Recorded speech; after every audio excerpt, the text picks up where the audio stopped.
Okay, so time, part 2. We're doing time, part 2 right now.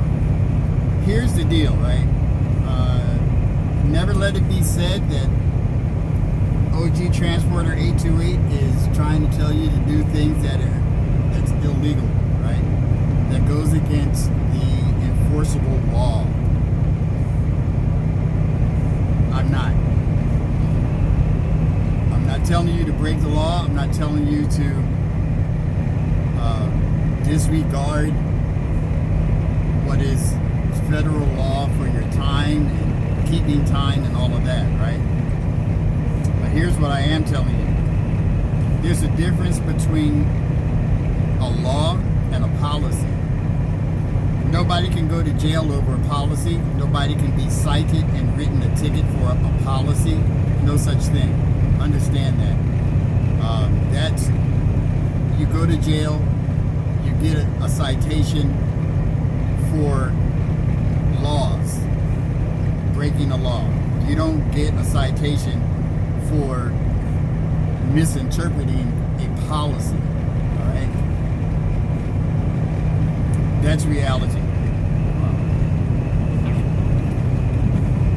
That's reality. And you need to look at that and understand that. So, when it comes down to how you manage your time and your clocks, it's very important that you understand what it is that you should be doing and should not be doing, what you have to do and what you don't have to do.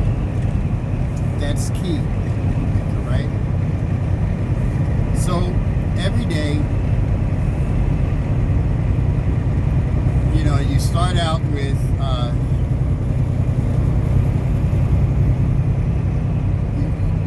with your clock, right? You're working from your 70-hour clock for that week, and you're going to have your total shift that's available to you. You're going to have your drive that's available to you, your drive time, and you're going to have a break, like you need to take a break after a little while, right? So we all know how our clocks work. I won't necessarily get into that with you because there's a million explanations on that all over YouTube. I don't want to waste your time. Imagine that. But here's what I do want to say to you about that. You have to do a pre-trip, and it's in your best interest to do a pre-trip. Yep. Okay, cool. I'm going down here on bobtailing to go pick up a trailer. And when I get there, I'm going to do a thorough pre-trip on the trailer. Now, back in the day, right? Back in the day, what I used to have to do, you don't have to do that anymore these days. But you always had, it was a 5/8 wrench or a 9/16 inch wrench. I'm trying to remember. I think it was 5/8. And you had that because you needed to manually adjust your brakes, right? You had to have a 1/4 inch of a play in the slack when you use your brakes. That's how you adjust your brakes. When you come to the top of these hills these days and you see brake check area, the reason, what that was for was you would pull over, throw on your coveralls if that's what you had to do, and lay down underneath there. You would chock your wheels. Your wheels are chocked, and once you've done that, now, bingo, you got it handled, right? Wheels are chocked, your trailer brakes are off, right? So that you can move the arm underneath there, and that's how you would adjust your brakes. And that arm could only have a 1/4 inch worth of play. And you had your brakes adjusted properly so that you could descend the hill and not smoke your brakes and all that kind of stuff, all right? Okay, well, there's a lot of things that you have to do when you're doing a pre-trip on a piece of equipment, and that takes up a lot of time. It depends on how thorough you are, right? Okay, cool. So,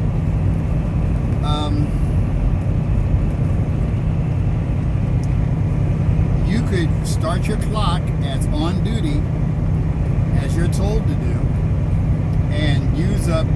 good 20 minutes of on-duty time, right? Time that it could be on your clock, that you could be driving. You could easily spend 30 minutes, 45 minutes on a pre-trip. Easily, okay? Easily. So, does it actually take you that much time to do a pre-trip? Not on a vehicle that you're used to. No, it doesn't. Not at all. First time out, yeah. And as you go about what it is you're doing, you get better at it. You know how to flow. You know what your flow is. And you understand what you're doing. It's not a big deal. It's not a problem. And you can get it done. I can show a 3-minute pre-trip. Haven't had any problems with any DOT officers, with any state officers, highway patrol officers, state police. Haven't had any problems showing a 3-minute, showing a 2-minute pre-trip. I have not had any problems. Never did. Now, let me back up for just a second before the electronic logs, right? And talk about paper logs back in the day. Back in the day, what did we used to do? You would draw a line straight down and say pre-trip. You could show, and see, the issue with that is your paper logs go in 15-minute increments, right? So if your paper logs go in 15-minute increments, everything took 15 minutes. That was not driving. Okay, so now what are we going to do? Well, you could do a little thing. You would just draw a line, put a flag there is what they called it, and you say pre-trip. You can make up that time that you're dealing with by driving and adjusting when you stop, adjusting that line when you come to a stop, when you decide to take a lunch break, whatever it is, right? Because you can manage your time. Well, you cannot manage your time, like I talked about in that other video segment. You can't manage your time. Time is not yours anymore. Time is on this clock. When that clock starts ticking, you cannot stop it until you go off duty, right? So that is an issue that you have to contend with. It's something that you're going to have to get used to. So the best way to manage that is to do your due diligence. Do what you're supposed to do. Do your pre-trip. You don't have to do it while your clock is running. You're doing it for your safety. That's why you're doing the pre-trip, for your safety, okay? You're not doing the pre-trip for the clock's sake. You're doing the pre-trip for your safety and the safety of the motoring public around you. So since that's what you're doing, make sure you do it. But you don't have to do it on the clock. You better show something on the clock that you did a pre-trip, but you don't have to use up your time. That's the kind of stuff that'll make you crazy and have you out here driving like way much faster than you should. Look, all of us have seen the people in the truck stops, right? Driving at 875 miles an hour, grabbing gears, hitting jake brakes and stuff. But wait a minute, people don't do that anymore these days. But that's how it used to be sometimes, right? Manual transmissions. I make a joke saying grabbing 18th double overdrive, you know, in the truck stop, going from one end to the other. That is something that people drive fast these days because they have run out of time.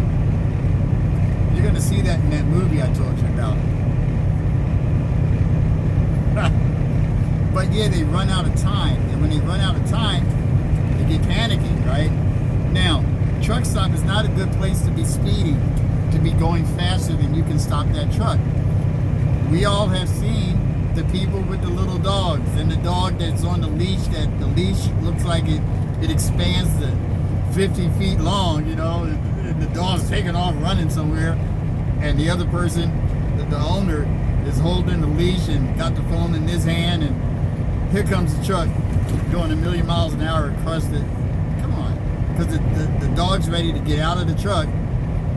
You put your leash on the dog, and then as soon as that dog hits the ground, the dog is gone, right? Okay, great. And here comes somebody rushing because they are out of time. We've seen kids in truck stops. They're happy to get out the truck, and they start running around. I mean, we see this in parking lots, right? In cars, the kids get out and they just want to get out of that car and start running around and being a kid. And a parking lot is no place to be doing that, because you have too many people who are doing dangerous things in the parking lot, like driving 1,000,000 miles an hour. Okay, so the reason why this kind of stuff happens is because people feel like they have run out of time. They don't have time, so they're constantly rushing. They're constantly doing bad things, and they're constantly overdriving their corners, driving faster than they can steer, making poor judgment calls. I saw one guy, he forgot to put his cattle guard up, and he just took off, started driving. It's like, bro, hey. Somebody finally caught him, you know, and told him about it just before he got out of there, just before he exited. So it's pretty crazy, you know. So we have to keep in mind what we're doing and the things that we're dealing with, and understand not to use our clock and waste our time, because we can't waste time. We don't have time to waste, because we can't get it back in that 24-hour period, okay?